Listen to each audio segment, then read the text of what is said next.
나와는 평생 관계 없을 것 같았던 암이 내 곁으로 바짝 다가왔던 경험 혹시 있으신가요? 내가 암에 걸리지 않더라도 내 가족, 내 친구들과 회사 동료들 또는 지인의 지인들 누가 암에 걸렸다더라 하는 이야기들을 자주 들었던 경험이 있지는 않았을까 생각이 듭니다. 요즘 암 환자가 많아도 너무 많기 때문이죠. 2022년 기준 국가암 등록 통계에 따르면 암 치료 중이거나 완치된 사람이 약 243만여 명이라고 합니다. 이는 국민 21명당 1명이 암 유병자라는 것을 의미하는 것이죠. 또한 매년 발생하는 신규 암 환자의 수는 지난 2021년 27만 7,523명이었다고 합니다. 놀라운 수치들이지만 이는 곧 우리 주변에 암 환자가 그만큼 많다는 뜻이기도 합니다. 하지만 그나마 다행인 점이 있습니다. 이제는 암에 걸려도 과거처럼 암이 사형 선고를 의미하지 않는다는 것입니다. 물론 비교적 일찍 발견한 초기일 경우에 더욱 가능한 일이지만 늦게 발견되어도 완치가 불가능한 것은 아니기 때문이죠.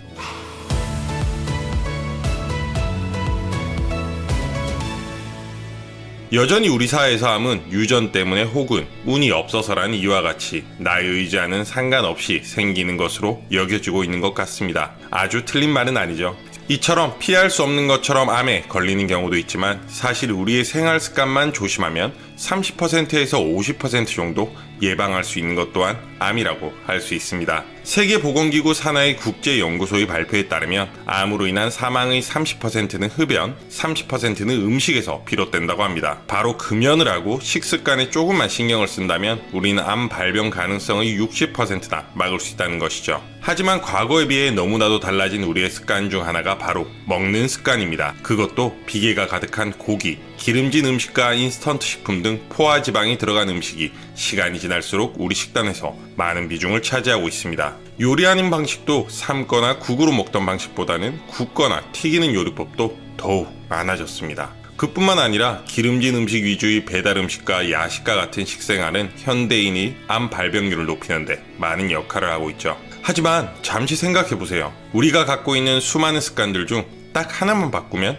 우리는 건강한 삶을 유지할 수 있다는 사실을요. 조금은 귀찮고 번거로울 수 있지만 먹는 음식에 대해 조금만 더 고민하고 결정하고 먹는다면 암을 막을 수 있다는 것입니다. 암을 막아주는 첫 번째 음식은 바로 브로콜리입니다. 세계적인 슈퍼푸드 브로콜리는 국내외의 수많은 연구들을 통해 면역력을 비롯하여 항염과 노화지연 등 다양한 효능들이 입증되어 온 채소입니다. 그 중에서도 항암작용은 브로콜리의 뛰어난 영양소를 대표하는 기능이죠. 이미 미국의 국립암연구소는 브로콜리를 항암식품 1위로 선정한 적이 있습니다. 2016년 미국의 한 대학교 연구진 또한 브로콜리를 꾸준히 섭취할 시 간암에 걸릴 위험을 낮출 수 있다는 실험 결과를 발표하기도 했죠. 국내에서는 대장암과 피부암 등과 관련된 연구들이 발표되어 왔습니다. 2006년 국내 한 대학병원의 연구진이 연구에 따르면 브로콜리 성분이 자외선에 의한 피부암 예방에 탁월한 효과를 보였다고 하죠. 이처럼 브로콜리가 다른 채소보다 뛰어난 항암 능력을 보이는 이유는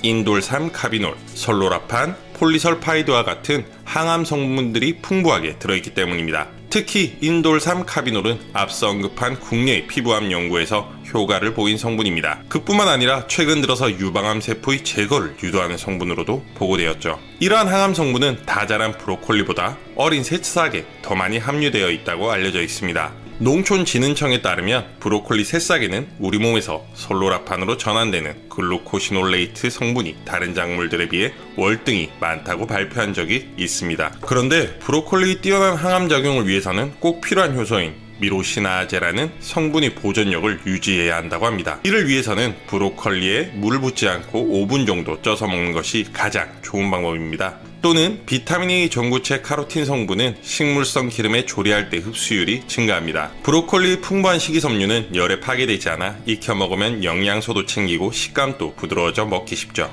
그렇다면 이러한 브로콜리를 맛있게 먹는 방법, 다른 레시피는 어떤 것이 있을까요? 앞서 말씀드렸던 것처럼 보통 브로콜리는 살짝 데쳐서 초고추장에 찍어 먹는다던가 고소한 참기름과 깨소금에 무쳐 먹는 반찬으로 자주 드셨을 것 같아요. 하지만 이번에는 브로콜리를 스프로 한번 드셔보시는 건 어떨까요? 바로 부드러운 브로콜리 감자 스프입니다. 재료 먼저 말씀드리겠습니다. 브로콜리 200, 감자 1개, 양파 반개, 우유 400ml, 슬라이스 치즈 1장, 버터 1조각, 소금과 후추 약간입니다. 브로콜리는 끓는 물에 소금을 약간 넣고 살짝 데친 다음 먹기 좋게 썰어주세요. 감자와 양파는 깨끗이 씻은 후 껍질을 벗기고 채 썰어주세요. 기름 없이 달궈진 후라이팬에 버터 한 조각을 넣어줍니다. 버터가 녹으면 채 썬 감자와 양파가 어느 정도 익을 때까지 볶아주세요. 그리고 튀김 식혀줍니다.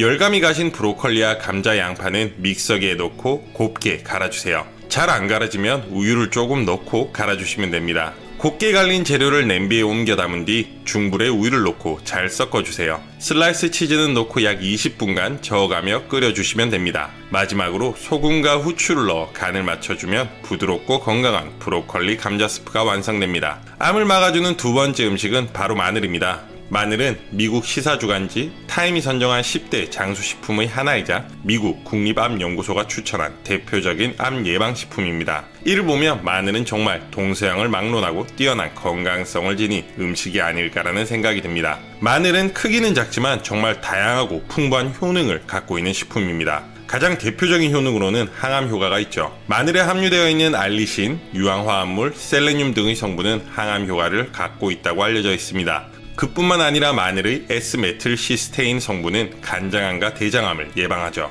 또한 마늘은 항산화에도 뛰어난 효과를 보이고 있습니다. 마늘은 흙 속에 들어있는 셀레늄을 흡수하고 저장하는데 마늘을 섭취하면 성인 하루 평균 섭취 권장량인 55mg 셀레늄을 섭취할 수 있다고 합니다. 셀레늄은 신체의 대사 과정에 생기는 활성산소로부터 세포를 지키는 항산화 효소의 구성 성분입니다. 활성산소는 우리 몸의 정상 세포를 공격해 질병을 유발하는데 셀레늄이 이 활성산소를 몸 밖으로 배출시키는 역할을 합니다. 그리고 그냥 마늘보다 다진 마늘의 매운맛이 더욱 강하게 느껴진 이유 알고 계셨나요? 이는 마늘 안에 있는 알린이라는 성분 때문입니다. 알린은 갈거나 다지면 알리신으로 바뀌며 강한 냄새를 풍기기 시작합니다. 마늘의 알리신은 몸속의 나쁜균인 황색 포도 상귀균, 보톨리누스균, 장염 비브리오균, 살모넬라균, 대중균 등 식중독을 유발하는 균들을 살균하는 역할을 하죠. 이러한 마늘을 음식으로 직접 섭취하거나 마늘 추출물 또는 합성 물질들을 이용하는 것 모두 헬리코박터균 감염에 의한 위험은 물론 위암 예방에도 많은 도움이 된다고 합니다.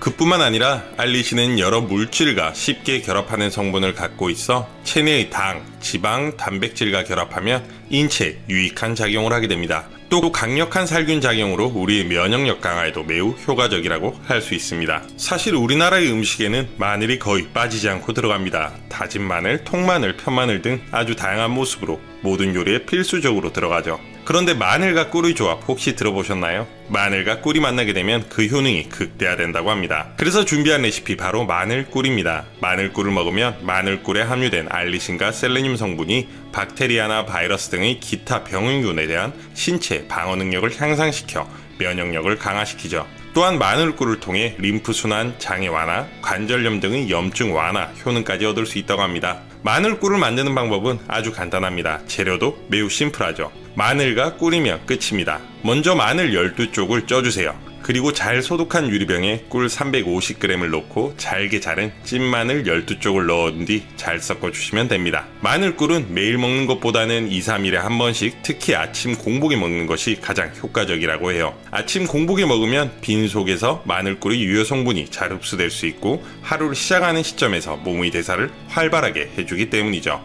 다만 과다 섭취는 주의하셔야 합니다. 마늘의 자극성 성분이 위장에 부담을 줄 수 있으니 1일 1회 1회 섭취량은 한 숟가락 정도로 드시는 게 좋아요. 살은 빼고 영양은 듬뿍 챙기고 면역력도 높이고 싶다면 마늘꿀을 건강 간식으로 섭취해 보시는 것은 어떨까요? 암을 막아주는 세 번째 음식은 토마토입니다. 유럽에는 토마토가 빨갛게 익으면 의사 얼굴은 파랗게 된다 라는 속담이 있습니다. 이처럼 토마토는 셀 수 없이 장점이 많은 채소라고 할 수 있죠. 조리 방법도 다양해서 생으로 먹거나 요리에 곁들여 먹거나 다양하게 즐길 수 있습니다. 이러한 토마토의 가장 타고난 성분은 라이코펜입니다. 토마토의 빨간색을 내는 물질인 라이코펜은 활성산소와 결합해 이를 몸 밖으로 배출하는 역할을 합니다. 활성산소는 노화를 유발하고 DNA를 손상시키는 물질로 라이코펜의 산화방지 효과는 인체 내 DNA의 위험한 인자들을 억제하죠. 즉 토마토가 몸속 세포의 노화를 막아주는 것입니다. 그렇기 때문에 토마토를 섭취하면 암 위험을 낮출 수 있습니다. 토마토의 항산화제인 베타카로틴과 라이코펜은 항암 특성을 갖고 있죠.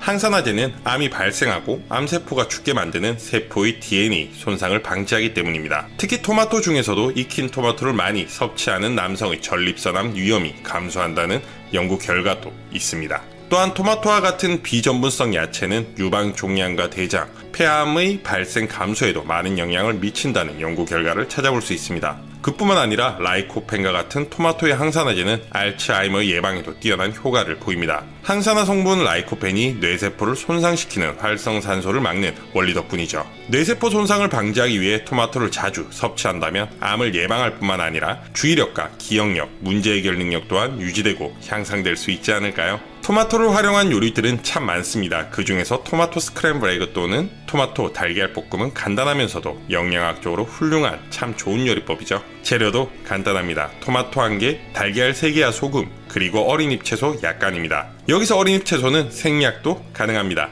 토마토는 먹기 좋은 크기로 잘라주세요. 기름을 두르고 달궈진 후라이팬에 달걀을 풀어 스크램블을 만들어주세요. 이때 소금으로 살짝 간을 해주세요. 달걀이 반쯤 익으면 후라이팬 한쪽으로 밀어두세요. 그리고 남은 공간에 잘라놓은 토마토를 넣어 약한 불에서 익혀주세요. 토마토는 생으로 먹는 것보다 익혔을 때 영양소 흡수율이 더 높다고 해요. 토마토가 어느 정도 익으면 달걀과 함께 살살 섞어가며 볶아주세요. 이때도 약한 불로 유지해주시고요. 토마토에서 나온 국물이 달걀에 스며들어 촉촉하고 부드러운 식감을 느낄 수 있을 거예요. 소화하기도 쉽고 아침 식사로 제격인 메뉴라고 생각합니다. 내가 암에 걸리지 않았더라도 나의 가족과 친구처럼 삶에 있어 소중한 사람이 암에 걸린다는 건 정말 견디기 힘든 일입니다. 항암 치료는 상상하는 것보다 더 힘든 과정이기 때문입니다. 몇 시간 동안 주사를 맞고 오면 온몸에 힘이 빠지고 입맛도 없고 억지로 먹는다고 해서 음식이 넘어가지도 않죠. 당연히 체력도 기운도 떨어지게 됩니다.